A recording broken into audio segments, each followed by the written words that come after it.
So ఇది మొక్క పైన భాగం. సో దీన్ని ఆవులకు, పశువులకు, మేతలకు కూడా వాడుకుంటారు.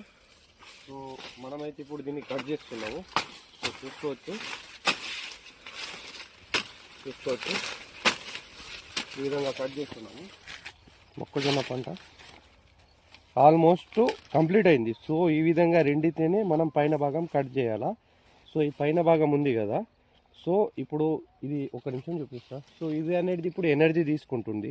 సో ఇక్కడ నుంచి కట్ చేసేస్తే ఆ పైన పోయే ఎనర్జీ మొత్తం మన మొక్కకు వస్తుంది. సో ఈ 4-5 గింజలు కూడా ఉన్నాయి కదా, సో ఇవి ఇక్కడ వరకు బాగా రెండుతాయి. సో అందుకోసమే ఇక్కడ నుంచి మనం కట్ చేసుకోవాలి. సో కట్ చేసుకున్నది వేస్ట్ కూడా కాదు, మన పశువులకు మేతగా కూడా యూజ్ చేసుకుంటారు. సో మరిన్ని ఇన్ఫర్మేషన్ కావాలంటే ఫార్మర్ కృష్ణ పేజీని ఫాలో చేయండి. జై జవాన్, జై కిసాన్.